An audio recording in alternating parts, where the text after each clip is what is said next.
So then let's talk about TB, Thymosin Beta.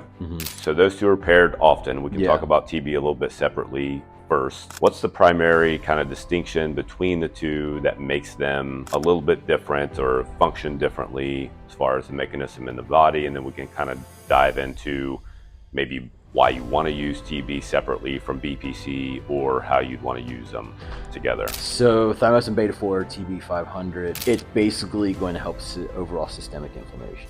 And so we talked about how, inflammation's good up to a certain point, but if it's ongoing and chronic, that's a problem. That's going to delay healing. If I have a cut on my face, I let it do its thing, the redness is finally going to go away. But if I scratch at that thing every day, not only is it going to get bigger, the redness is just going to spread. Right.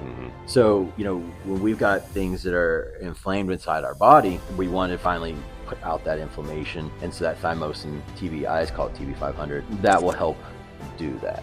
So that's why I said it does shine with autoimmunity. So like when you've got, the autoimmunity is leaky gut, inflammation, and stress. So you pair those two together, it actually works really nicely in a lot of autoimmune conditions. It also works really nicely to heal up cuts because we're taking the inflammation down and we've got the angiogenesis going on. So we've got that nice double punch coming. So I like to pair them together. So if you're thinking like systemic inflammation, think more TB-500.